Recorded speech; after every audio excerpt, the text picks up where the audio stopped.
पूरी दुनिया में भारत इकलौता देश है जिसके नाम पर किसी महासागर का नाम पड़ा, लेकिन सिर्फ नाम से ही क्या होता है।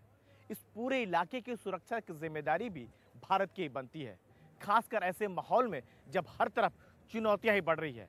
ऐसे में तटीय इलाके समेत पूरे हिंद महासागर पर नजर रखने के लिए नौसेना का आसमानी बेड़ा न सिर्फ ताकतवर और कारगर होना चाहिए, बल्कि उसका आधुनिक होना भी उतना ही जरूरी है, ताकि मलक्का से मेडागास्कर और अंडमान से हरमुज तक हर हरकत पर नजर रखी जा सके।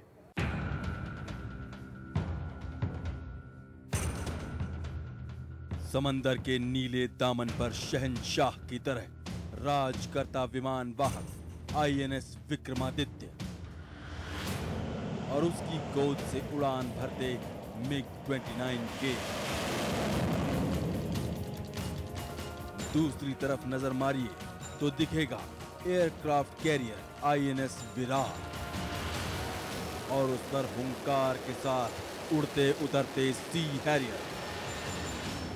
जब ये जोड़ी साथ होगी तो देश इस बात का इत्मीनान रख सकता है कि कोई भी दुश्मन हमारे समंदर की हद में नजर उठाने की गुस्ताखी नहीं करेगा।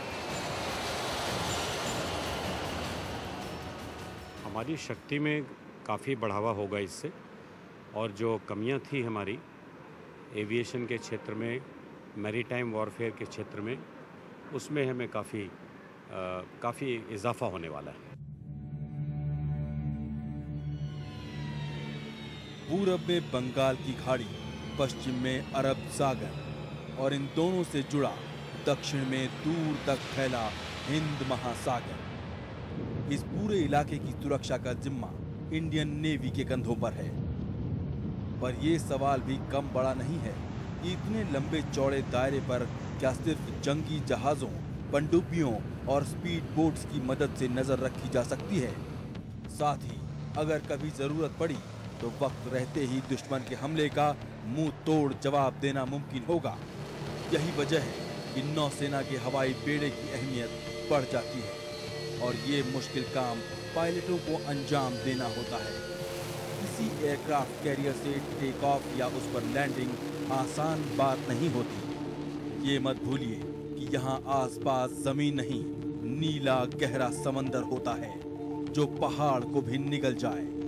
हवाई जहाज हो या हेलीकॉप्टर, समंदर के लिए खास तौर से ट्रेनिंग लेनी होती है। फाइटर पायलट के लिए तकरीबन 6 साल, जबकि ट्रांसपोर्ट, एयरक्राफ्ट और हेलीकॉप्टर के लिए करीब 3 साल का कोर्स करना होता है।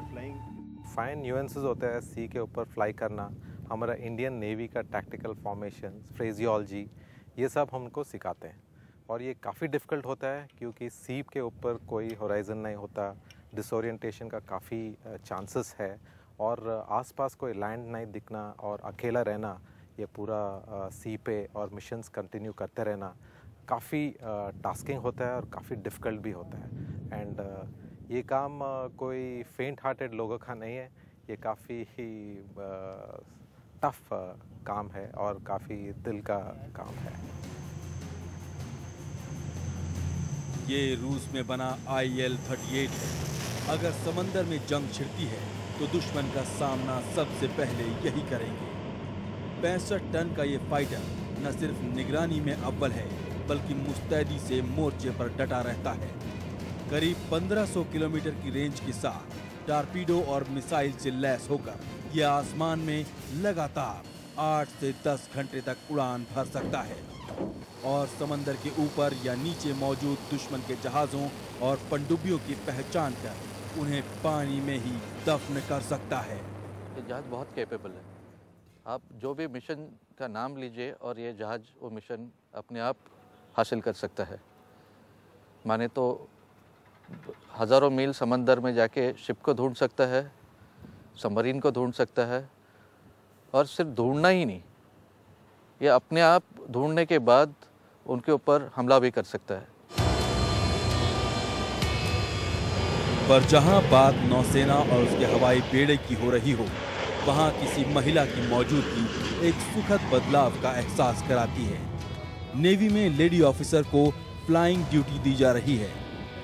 एक कारोबारी परिवार से ताल्लुक रखने वाली लेफ्टिनेंट आकांक्षा देवरानी का इससे पहले तक सेना से दूर दूर तक कोई लेना देना नहीं रहा, लेकिन आज वो ऑब्जर्वर के तौर पर IL-38 में फ्लाई करती हैं। Girls can do tough things, कि ऐसा नहीं है कि लड़कियां हर जगह पे, आजकल हर जगह आप देख सकते हैं लड़कियां कोई सा भी फील्ड हो, हर जगह they are doing everything, so why not this.